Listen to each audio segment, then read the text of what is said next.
The advice and opinions expressed by the host of Autism Live and her guests are meant solely as suggestion and should not be in any way construed as child-specific advice. The Center for Autism and Related Disorders advises working with a board-certified behavior analyst who has experience with autism before starting any intensive behavioral intervention. Any choices you make in determining your child's treatment are completely at your own discretion.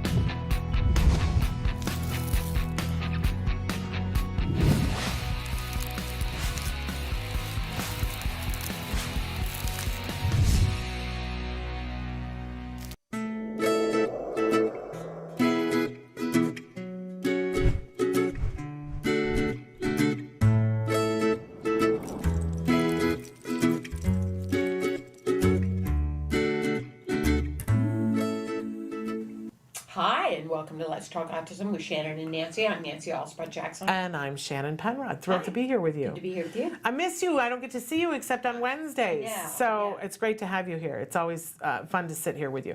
And we got a big show today. We do. We got a lot of news, and then we have a wonderful guest. And I want to make sure, because I always confuse her name because it's very close to another famous name. So this is Katrina Aguilar, as opposed to Christina Aguilera. So it's a little confusing. Yeah, and you've actually heard Katrina perform. Yes. Yes, and we had her on the show once before because she was going to be performing at a benefit for Autism Works Now and Autism Movement Therapy. So we had her briefly on the show via Skype, but she's going to be joining us in studio live today. Great. And what a brilliant, one of those voices, right? Knocks your socks off. So we're excited that she's going to be joining us, but first we have some news to go over. Good times. So NPR did a story this last week about and it's all over the news actually, but we are looking at NPR's story in particular.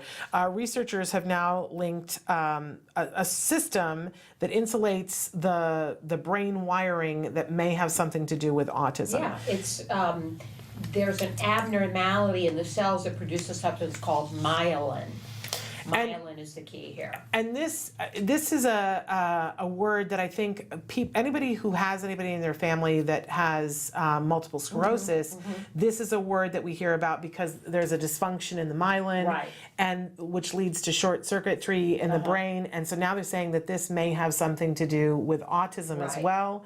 That may, because you know how we've talked before on the show that there's a lot of studies that show that there's a period of time when the brain may be growing faster than normal. So that a 3-year-old's brain might grow to be the size of a 13-year-old's on the spectrum, and that that sometimes it means you have I've heard people compare it to that you get long distance service but not local service, because the brain doesn't have time to hook up all of the different circuitry to be able to communicate with all the parts of the brain, that could be part and parcel of what autism is, and it seems like this myelin has something to do with that. Yes, and they're saying if they get to the kids early enough, it might be possible to change their developmental trajectory.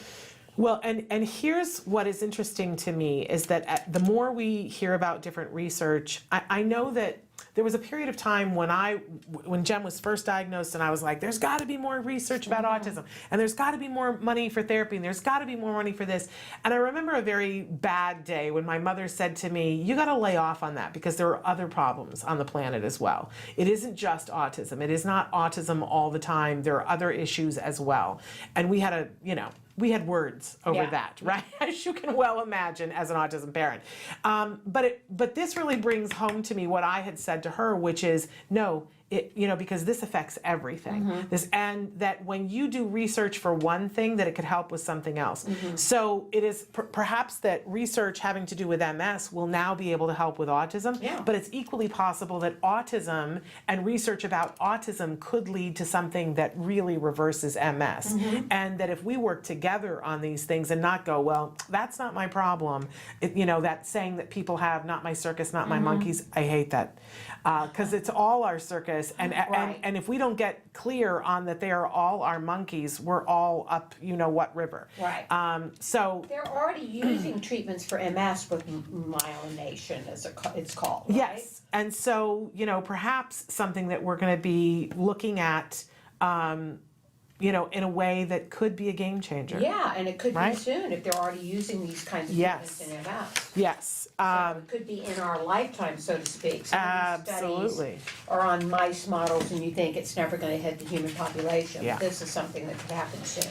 Absolutely. And then, of course, we have a new study that's showing that more kids who meet the autism criteria fail to get a formal diagnosis. Right. And so let me ask all of you, if you can guess, what areas of the population are underdiagnosed? Let's see if you've been watching and can sense the running theme, because the study goes on to show that if you are an individual who has black or brown skin, Right. you are more likely to be underdiagnosed. African Americans and Hispanics have been left behind. And it's a story that we hear over and over and over again. I want to know. I want to start covering stories that say what we're doing about that. Right. Like what is the outreach for these populations? What is the outreach for the people who treat these populations where we're going to turn this sucker around? Yeah. Because I don't know. Did you watch the Oscars? Yes, I did. And, I felt like so much of what the Oscars were about, I know I'm off-roading from our next story, but Okay. so much what the Oscars were about was, for me, afterwards, was how important representation is. Yes. Right?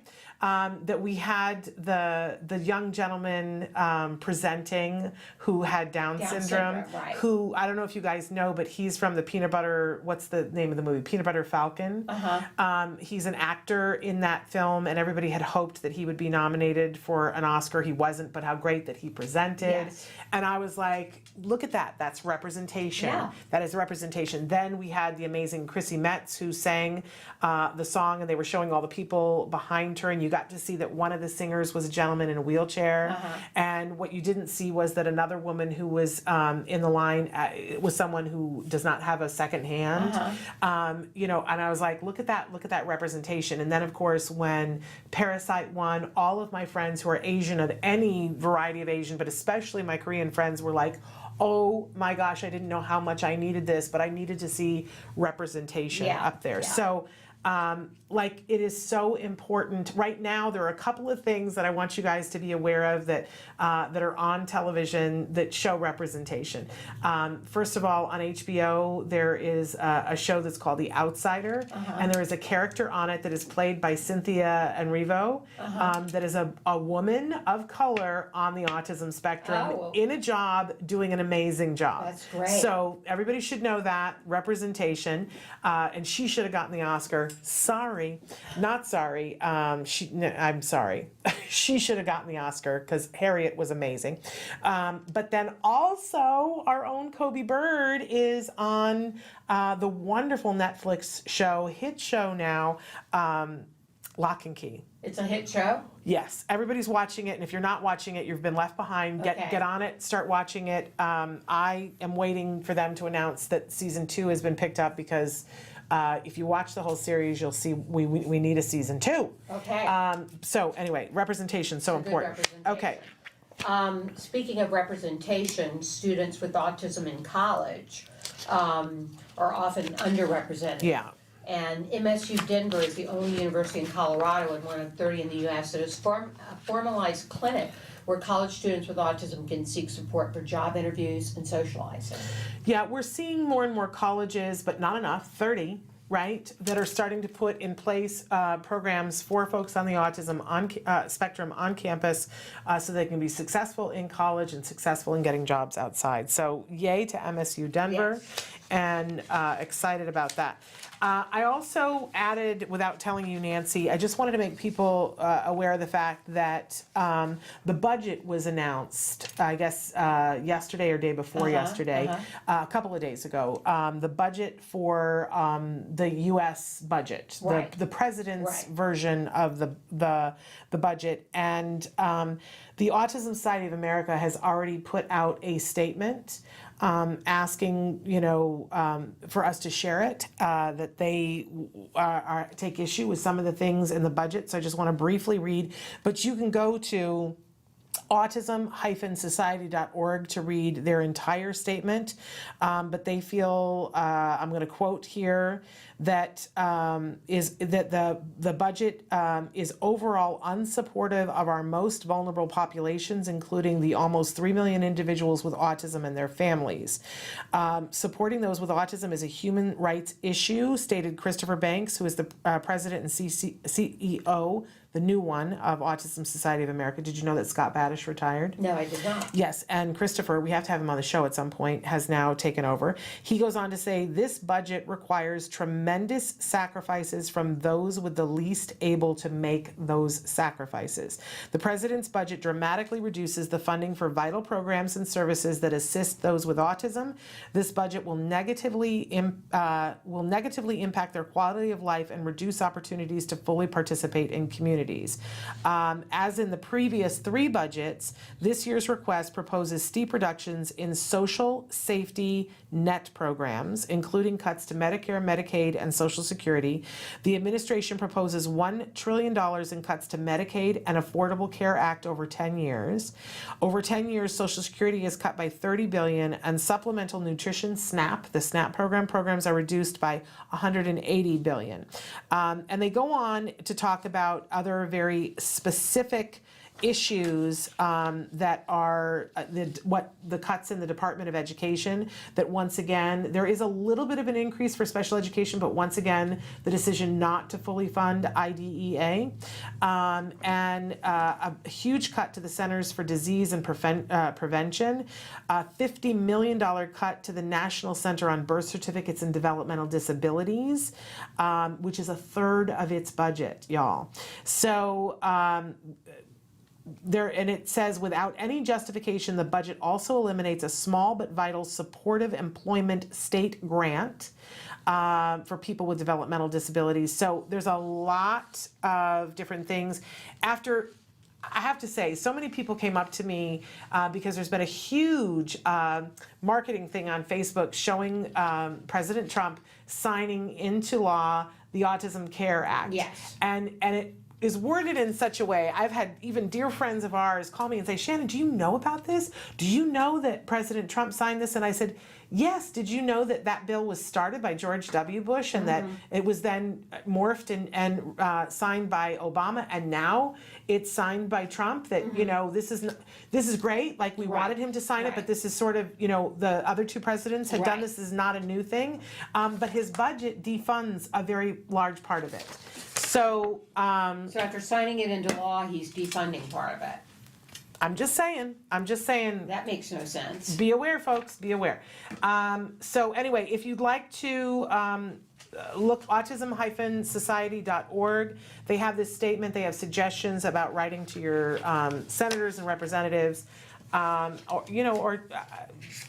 don't even know anymore if that's effective, but maybe write to the White House. I don't know. But you should be aware that that's what's happening in the current budget. Okay. So. All right, so we're going to take a break. Yes. And when we come back, we'll be back with Katrina Aguilar, a very gifted young singer. Yes. Who's going to join us. Stick with us. We'll be back. Hey, I'm Candace Cameron Bray. Tom Bergeron. You're watching Autism Live. And you're watching Autism Live. And you're watching Autism Live. You're watching Autism Live.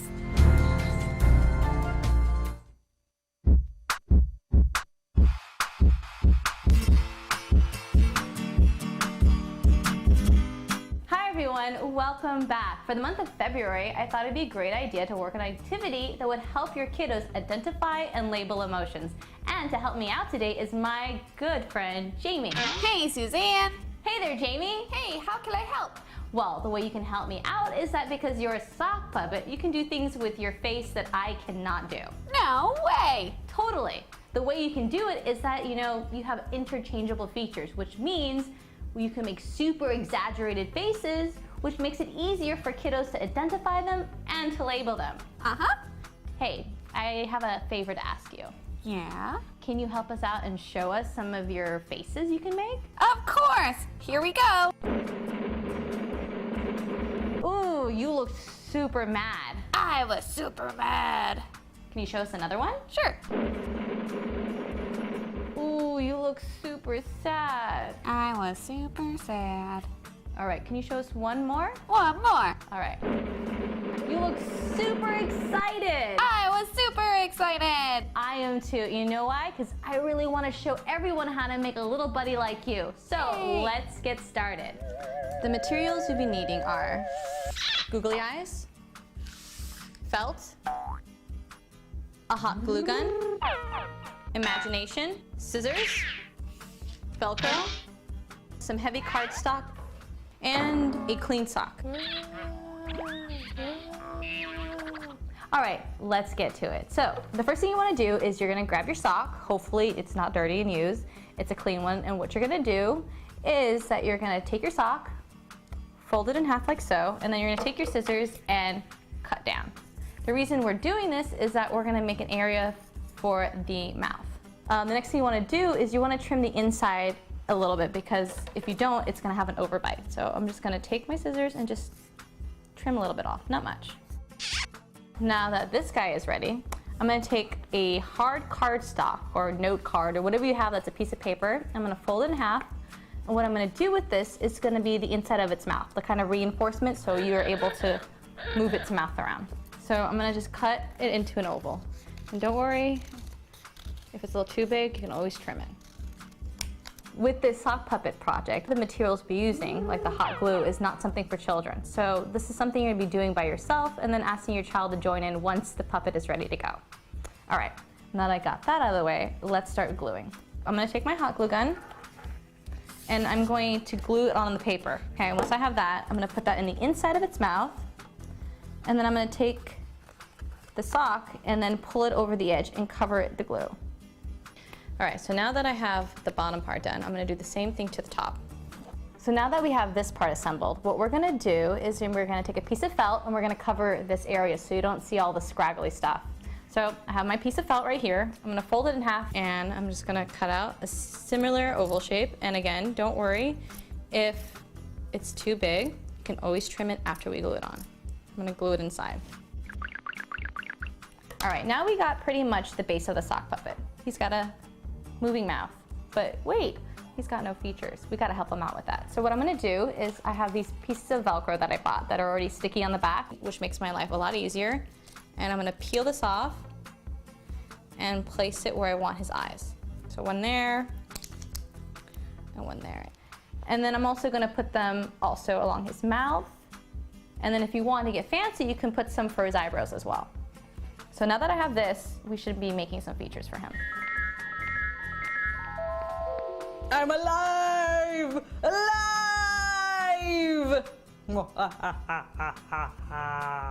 I had a great time with my buddy Jamie, and I hope you did too.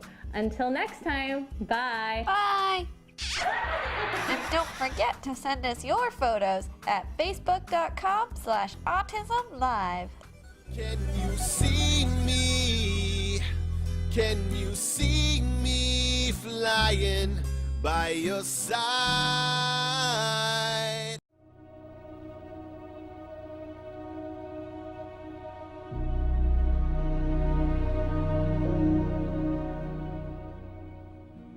Hello, fellow activists. Last week, we talked about the first step to empowerment. Accept and embrace this challenge. Sometimes you have people that support you in your denial. Maybe it's your husband. Maybe it's your mother. When I expressed my concern to my pediatrician about Wyatt losing language around the age of 2, his response, maybe he's a late talker. He's a boy. Let's wait and see. But what about the temper tantrums? What about the fact that he put his head through the kitchen window? What about the bite marks and scratches all over my arms and chest? He said he's probably just frustrated that he can't express himself. Let's wait and see. But autism doesn't afford us that luxury. Of course, I was relieved with my pediatrician's reassurances, but I should have gone with my gut, because if I had, I could have gotten a diagnosis 2 years earlier. and I lost 2 valuable years that could have been spent on early intervention. And finally, when Wyatt was diagnosed, he was misdiagnosed. But of course, part of that was my problem too. I lied in a lot of those parent questionnaires so things looked better. I can't turn back the hands of time, but I can recommend that you face this challenge head on. Denial prevents us from walking a path we eventually will have to walk anyway. The sooner you face the truth, the sooner you can help your child. Until next time, take care of yourself and keep the faith. As promised, we have a wonderful guest joining us today, Katrina Aguilar. Did I pronounce that correctly? Yes. Okay, great. Katrina is a very accomplished singer, and you identify yourself as being on the autism spectrum, correct? Yes. Okay. So tell us about your singing career, Katrina. You started singing at a very young age, didn't you? I started at about 12 or 13. It was in middle school choir, and that was also the year I did my first musical, and that was Peter Pan. From then on, I've been involved with, high school choirs. I was in an honor choir in high school senior year as well, and then after I graduated, I went on to do a European high school honor band and choir tour called Sound of America. Yeah. And where we want to talk specifically about that Sound of America. Yeah, a little bit. Yeah. It was a European tour that covered a lot of territory in a relatively short time, a month, but it was awesome. It gave me my first, taste of like other cultures. I credit that to being my first precursor to independence. Yeah. Because I went by myself. I wasn't with mom and dad for that first time. And how old were you again when you did that? 18. Wow. And what countries did you go to? Oh, okay. It was just to rattle off: Germany, France, Switzerland, Luxembourg, Italy. Wow. And I always forget the last one, but that's a long list. That must have been an amazing experience for you. It was incredible. I made lots of great friends, and it gave me that taste. Right. And so it was just so, I credit that to helping me through college, and that it gave me that taste of sort of being on my own, but doing it in another other country, but still being protected because we were kids. Right, right. But you come back from this tour and then off to school. Tell us a little bit about where you went to school. I went to Miracosta College in Oceanside. It was I had a voice teacher at the time who was part my connection there. I majored in music. I sang in their choir. Still some of my fondest memories of that place, and it also eventually even brought me to Costa Rica at some point. So it was just awesome. It gave me my college experience. It really helped prep me to go into Boston Conservatory. Were they the ones who told you about Boston Conservatory, or how did you hear about Boston Conservatory? When I was a junior in high school, there was a period of time where I went through, we thought initially, right as I graduated high school, I was going to go straight to some conservatory of some sort. But, my voice teacher at the time convinced me to go to where she taught. And, and in that case, it took a little longer than typically expected, but it was still one of the biggest blessings. It helped me grow up quite a bit into college. I was still close enough with mom and dad too, so I mean I still had that anchor, so I wasn't like thrown to the wolves 1,000 miles away elsewhere. But it gave me, the hardest times gave me the strong work ethic, and the failures and stuff, helped me get back up. Right. So when I got into Boston Conservatory, while I never failed one class or anything like this, and I was able to really, I had more confidence to be able to take care of myself and work ethic. So Such a prestigious school. Yeah. And so you have now graduated from Boston Conservatory of Music. Yes. And now let's start by, I'm supposed to ask you to talk to us about part of your World Disney Cabaret show. yes. Okay, tell us about that. Well, this was after I graduated BOCO, as we call it, Boston Conservatory, I thought it was, for the longest time, I thought I was going to do opera. Okay. But then again, later on, long story short, I was part of this workshop that I would say sort of changed my life, gave change of direction, and that was cabaret. And I always had a passion for Disney, which has pretty much amplified as I've gotten older. So then it became a new bucket list item to do a full-on cabaret on Disney. Oh, what a Love clever it. idea. So, and at one point, well, hence why we met Clifford. Yes. We're talking about Clifford Bell, the amazing Clifford Bell, Yes. who's the king of cabaret. There's a different name for it. Clifford, you're going to have to remind me. But he is the king of cabaret. Yeah. And a wonderful performer in his own right, but also helps performers to put together these kinds of things, correct? Yeah.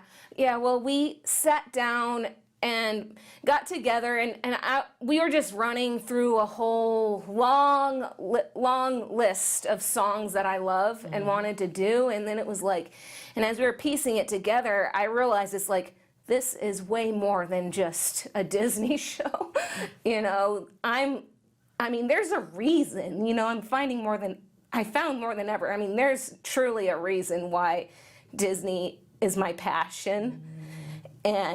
And piecing that show together was like, it was like thunderstriking just how emotional it truly is. It's not like cutesy at all, really. Right. Yeah. There's some amazing, it's a body of work and amazing, what Disney has done is recognize talent and said to them, come and be a part of what we're doing. Yes. Lin-Manuel Miranda writing for them. Right. I remember years ago, I worked with Howard Ashman, and he came and worked with Disney. These are the composers and writers of our time. Yeah. And Disney is like the prestigious place to go. Yeah, oh, absolutely. Right? So where did you perform this?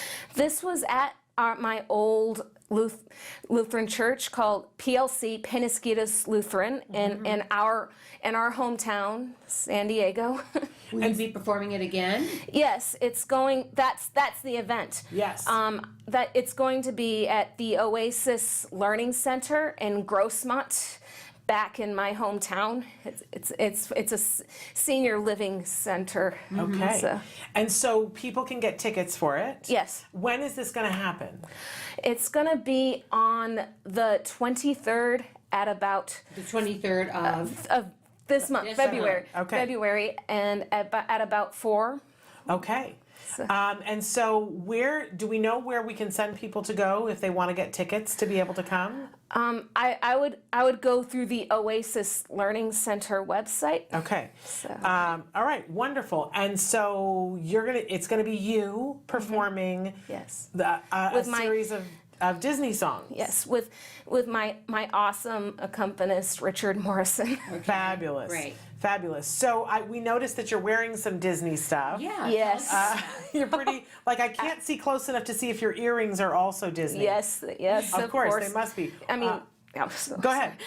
these are my Mickey shaped blue earrings that I got at Disneyland.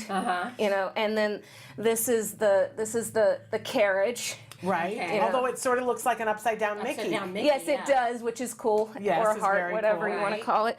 And this pin is this wasn't through the company at all. It's what we call a fantasy pin, which is, it's like independent, you know, pin makers and manufacturers who make these pins based on of Disney.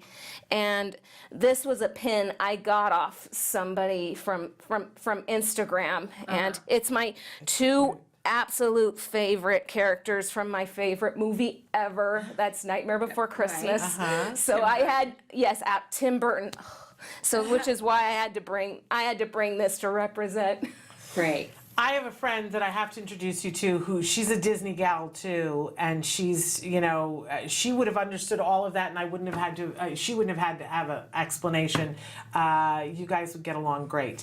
And you know Rachel Bird. Yes. She, like, you know, do you do bounding, what they call bounding? Absolutely. What is bounding? Okay, so maybe you should explain Can you what bounding explain is so bounding? I don't mess it up. I'm not entirely sure where the term itself was coined, but what it basically is you wear, it's a very, you know, very minor version of costuming. You wear an outfit that represents a movie or a character.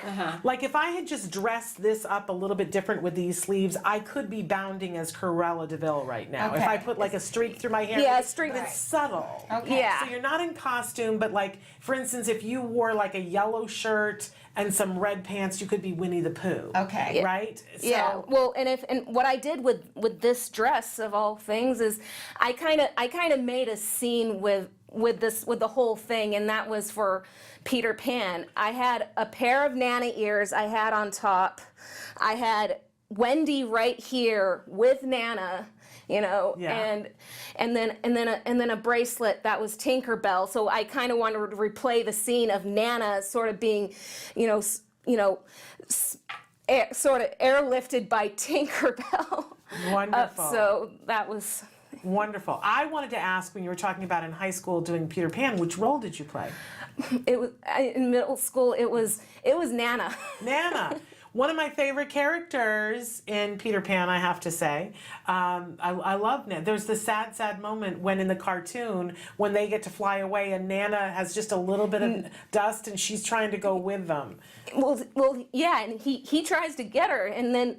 Yeah, that was kind of like, and then he's kind of waving goodbye. Right, because he's attached to the tether, to the leash. You know, I read somewhere in the original version that Nana was supposed to go with him. Oh, really? Yeah. I'm going to check that. I'm That's not. pretty fascinating. I don't know why or what changed, but apparently Nana was supposed to go off with them. That would have been fun. A whole other thing. Now, Katrina, you identify as being on the spectrum. Yes. Ma'am. Can you tell us if you feel like that's given you any special advantages?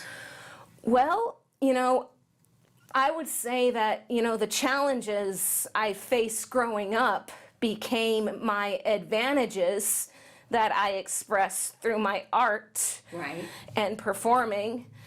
And as for that, you know, it's also, I mean, it's opened more doors when it comes to music. You know, it gave me my Disney show. Yeah. It gave, I've been speaking on it. I'm here. So. Amazing. How does it feel for you? Do you get nervous when you're performing, or how does it feel when you're performing? Well, you know, you're more, honestly, you're a little more nervous beforehand. Okay. You know, it's beforehand when you're shaking, but once you're standing up there, and once you get into the song, and provided you're fully prepared and everything, it's like it's fun, and it's you're just up there, and it kind of dissipates. Yeah. Yeah. So I've heard a lot of performers say that, you know, even if it's that they have a headache, they get up and they perform and the headache goes away. We know that Spencer Hart has come and said, she's a singer too on the spectrum, and she says, when I sing, the autism goes away. Right. You know, we're friends and fans of Kobe Bird, and Kobe has a stutter, but when he performs, when he's an actor playing a role, no stutter. It's sort of fascinating. That's kind of that? Absolutely. I mean, as you probably might have noticed, I mean, I stutter a little bit. You know, well, normally I do. Okay. But when I'm up there singing, it's different. Yeah. You know, it's a different thing. You know, I definitely feel more confident than I am, you know, talking to most You get people. in the zone. Yes, absolutely. Right. And, you know, speaking of which, it's kind of interesting you bring up, you know, a headache going away once you're on stage. When I was at BOCO taking an acting class, our teacher talked about something that happens in theater of all things, and they even have an interesting name for it. But you could be so sick, but all of a sudden, once you're on that stage, it's gone. They call it Mr. Fortlights. Mr. Fortlights came to visit you, didn't he? Oh, how interesting. And I think I might have had something like that happen, like when I did youth theater. When I did The Music Man, and I was Mrs. Peru. I had a severe bout of laryngitis. But once I was up there and once I was on stage, I mean, granted, I wasn't 100% by any stretch, but I was still able to go through my whole thing, and no one out there knew the difference. Isn't that amazing? Yeah. The gift of I've never heard that. Mr. Fortlights? Yeah, I think that's I've never heard of that before. It's fascinating. Yeah. Okay, so you're getting ready to do this show. We want to encourage people to go and do this show. But what's your dream? What would you like to be doing eventually? I would love to do more theater along with my cabarets and recitals. I think that's what I truly want to do. Okay. You know. It's interesting because you started at opera and then went to cabaret, but you think that theater might end up being your home? Musical theater. Yeah. Wonderful. Well, Wonderful. we wish you all the best. You've got a bright future ahead of you. Thank you very much. And we're looking forward to this performance, Part of Your World Disney Cabaret Show. And we're going to find out exactly what website they need to go to get tickets, and we'll make sure that we share that in the comments underneath when we share this later on. Will do. So thank you so much for being here. Thank You're you, such Katrina. an inspiration. Thanks for having me. All right. We're going to take a break, and we're going to be right back after these messages. You say howdy, we say hi. Let's get rowdy, let's get wild. Let's get wild. Let's get wild. Let's get wild. Let's get wild. Let's get wild. Welcome back. You're live on Autism Live, and I've got my friend Jennifer here. I'm so excited she's here to help me. She's got a son named Dylan. I got a son named Jeff. We got all sorts of allergy issues. And a lot of you say, what the heck can we do to eat breakfast that's not full of carbs? And getting my son to eat vegetables. Oh, this is a vegetable. So we're going to eat vegetables today. And so what we're making is zucchini muffin. So let's go ahead and get started. So we just dumped in our zucchinis. You can start with less if you want to graduate your kid to actually eating healthy. We're going to do some eggs. And again, I use the organic cage-free eggs. So there's our eggs. I'm going to add in our oil. Again, I use a high heat oil, and the reason why I use a high heat oil, because when you bake, you want to make sure you're using an oil that doesn't disintegrate, because when oil gets too hot and it's not meant to get hot, it becomes toxic. So you got to be careful with your oils. So there goes our maple syrup, and again, organic maple syrup. What we're going to add next is cinnamon and our baking soda, baking powder to our mix. There's a lot of variations on flours. A lot of our kids are allergic to wheat, so there's a lot of things we can do to make this SCD, specific carbohydrate compliant, or just gluten-free, casein-free, soy-free. And flaxseed meal. Flaxseed meal is a great resource for extra fiber within the kids' diets. We're just going to turn on this fabulous wonderful KitchenAid, and we're good. It's a great, great looking batter. And what we're gonna do is talk a little bit about baking, where almost everything is aluminum, and aluminum can be a problem for some kids, especially kids that can't methylate and take the toxins out with their body. But if you've got, like me, I've got muffin tins, so I have the ability to just simply put in some cupcake holders, and that actually holds that together if I want to freeze it. Hey, nice work. Those look good, but wait till you see them when they're done. All right. So I'll go ahead and pull them out. Here are the fabulous muffins. Now, if you've got a sensory kid that doesn't like vegetables, I can already I Spy the zucchini. Remember what I told you earlier. Resolve that simply by peeling off the green layer, and then it will cook literally translucent. Such a nice golden brown. I love how the texture is. We know that the breakfast can be a challenge. This makes that process a whole lot easier for you and your family. I really appreciate all the feedback. We definitely want to hear from you for our next segment. If you'd like us to cook something or maybe make an old favorite and that's allergy-free, we can do that here on Autism Live. So give us your feedback. You can email us at autismlive@gmail.com. We also have a Facebook page like everybody, facebook.com/autismlive.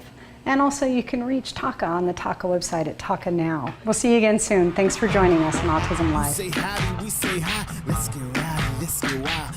Let's get wild.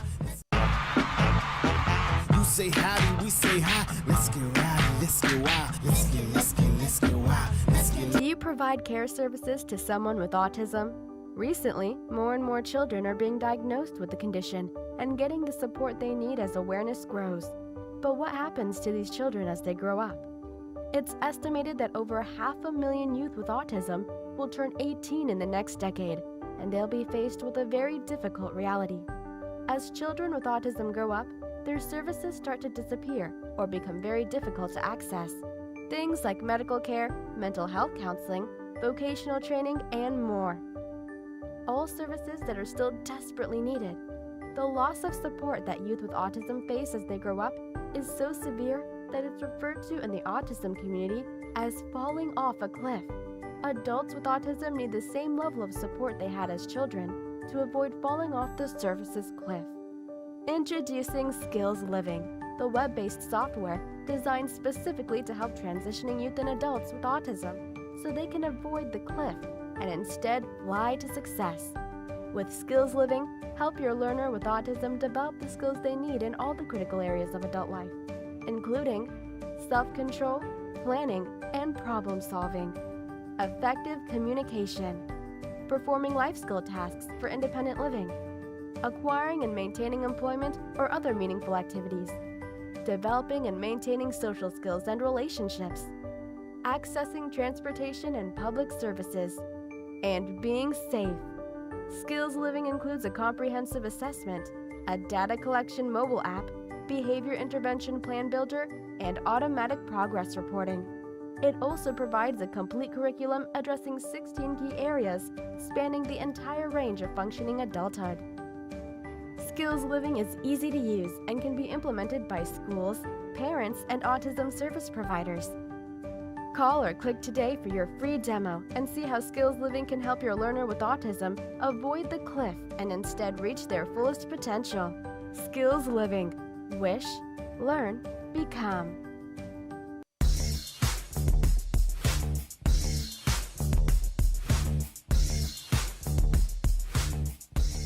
Parent to parent, having a compliant child is one of the greatest things on earth. But frequently we ask ourselves, why doesn't my child listen? Well, here are some tips to help us to get a listening, happy, compliant child. First, we want to make sure that we make compliance worthwhile. Whenever your child does something that's compliant, make sure that you praise them and heap rewards on them that are meaningful to them, things they really want. One of the things that we have to be mindful of is that if the child isn't compliant, we have to praise more often. Just heap it on. If you say to yourself, there's nothing to praise, they're not doing anything that I want them to do, then ask them to do something that they already want to do. This is a really tricky way of being able to praise them. And then, of course, the last thing that we want to do is catch them doing good things when they least suspect it. And make sure you heap that praise on, because having a compliant child is one of the best things in life. Token economies are a great way to get to good behavior with your child.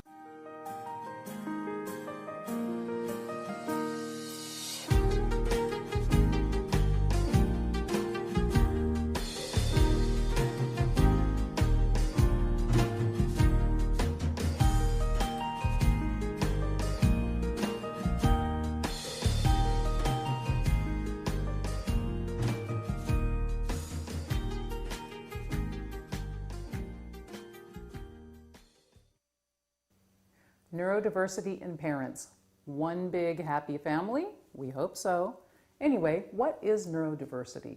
Everybody's talking a lot about it these days. Neurodiversity means that there's a view that people with autism just have a different way of being, and they should be honored for that. And then parents oftentimes look at autism as a disability or a disorder, and that can create some conflict. We sometimes throw up our hands, neurodiversity or neurodiversity. There can actually be some issues around this that we need to think about together. First of all, neurodiversity could be positive because it can create more of kind of a sense of acceptance in society. Yes, these people have autism, they're just different. It could possibly help create a sense of self-esteem that's improved in people with autism. They just realize, okay, I'm not damaged, I'm not bad, whatever, I'm just different. So that could be useful. On the downside, it could be an excuse to not give services to people with autism, to not have much empathy for their parents, and to not look at ways that they can be helped. And in many people that have autism, they do very well. Other people do not do well at all. They can't access services. They cannot enjoy their life. They're in pain. So it is important that we understand it's not just one issue. So how do we solve this when we look at neurodiversity? I think we have to look at it this way. It's kind of like when you have that big family dinner at Thanksgiving and everybody's around the table. You got your uncle, your aunt, your kids, your parents. Everyone has an opinion. It doesn't necessarily mesh. And I think the way that we need to think about this is we need to respect each other's opinion, because actually we need each other. We need to be allies on this. The outside world is a big place for people with autism spectrum disorders and their families. We have to remember, we're one big, happy, dysfunctional family, and we need to behave that way. We should respect each other, listen to each other, and we will all have a great time when it comes time to get together and celebrate the lives of people with autism. And welcome back. And when we were in the break, we were talking to Katrina. And talking to Clifford Bell, who was here watching. Yeah. And they said some pretty interesting things. Yes, that we didn't get to in the interview. Yeah, one in particular, Clifford had said, the one thing that he wished we had talked about was that Katrina shared with us during the break that she did not speak till she was 5, and that the thing that sort of jump-started her speaking and getting her to be able to communicate was The Little Mermaid. Yeah, and pulled her out of autism, she said. Yeah, and in fact, that's exactly what she said, pulled her out of autism, and so that's part and parcel of why she wanted to have this show. And Traven, do we have the poster from that we could put up for people now so that they could see the poster? Go ahead and full screen it so that they can see. For some reason, I don't think that's it, because it's for the 2019 Holiday in the Village. There we go. That is the one. Sunday, February 23rd at 4 p.m. Okay. And so that you guys can be able to see that. The other thing that Clifford, we had Clifford on the show a couple of months ago because he and Kiki Epson were doing a benefit cabaret for Autism Works Now. And so Joanne Laura was here too, and they were going to have Katrina come on and sing. Now Kiki Epson is world famous, amazing singer. She's just done, and so is Clifford. Yes, Buddy Epson, and so is Clifford. I mean, these are heavy hitters, right? And they were saying, "Oh, wait till you hear Katrina sing." And I didn't get to go to the event, but that's all anyone spoke about was about this young woman and how she blew the roof off of the place, and it was Katrina.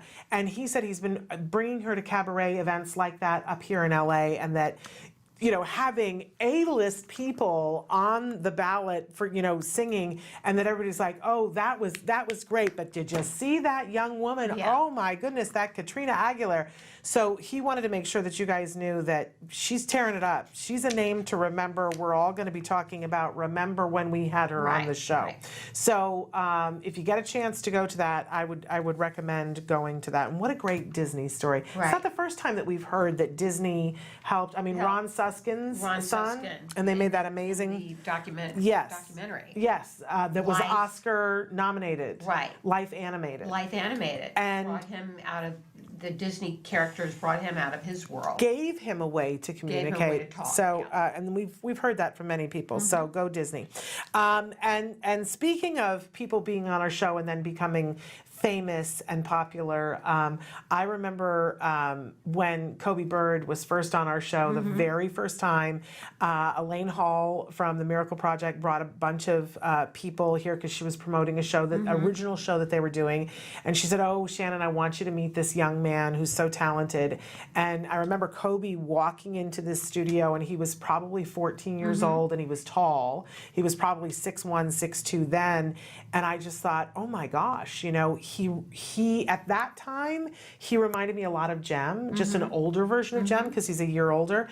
And since then, he and Jem have become friends, and Kobe has just grown and grown and grown. And, first he was on Speechless, then he was on The Good Doctor, and we had him on then. And we even had to do a show, Nancy, I don't know if you know this, we had Kobe on, and just like now, where I can't shut up, I just kept talking, and Kobe was sitting there, and I was like, and Kobe did this, and Kobe did that, and he barely got to say anything.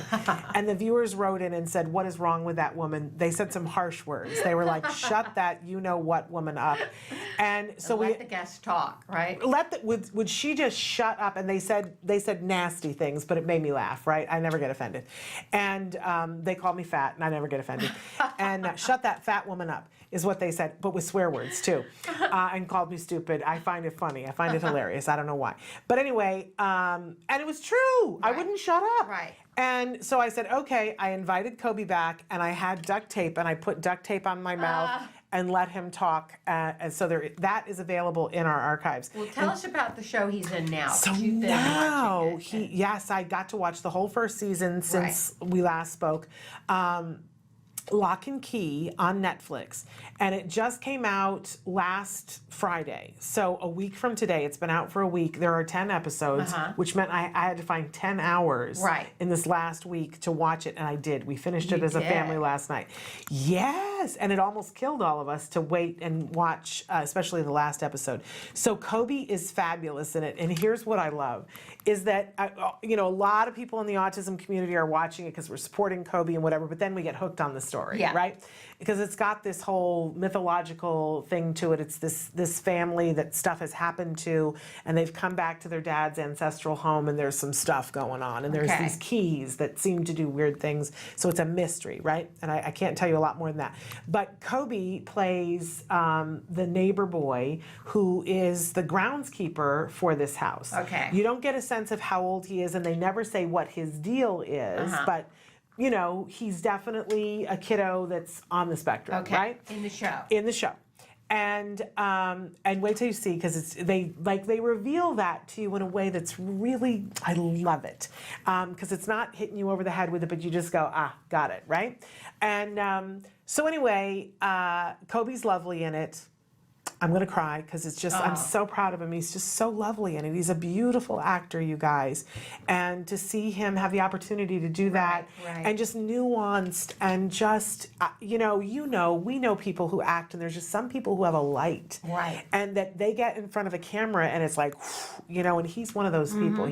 That boy has something. And he doesn't even get a chance to sing in that movie. And trust me, that boy can sing. He can sing. Oh, He did my a gosh. Back to Day benefit. Yes. Oh, my goodness. But anyway, so the show is great, and we thoroughly enjoyed it. And Kobe, there's a couple of episodes that he's not in, but definitely watch towards the end because he has some big stuff.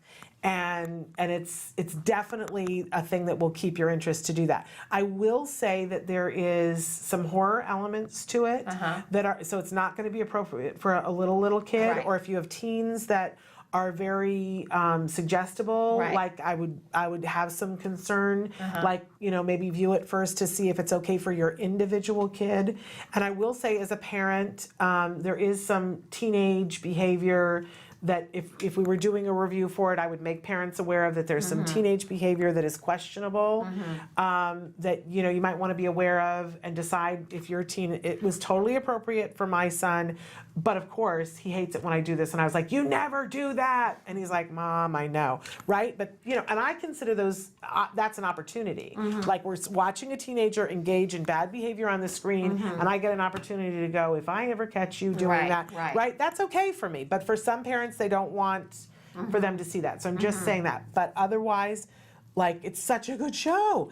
Lock and Key on Netflix. Check it out. It's based on a graphic novel that's been around, so it already has a slew of fans that were waiting to watch it. Right. One of my students from when I taught college, who's gone on to be an award-winning high school teacher, he had posted on Facebook the other day that, you know, he was like, I've waited 12 years for this. I'm so excited that it's finally here.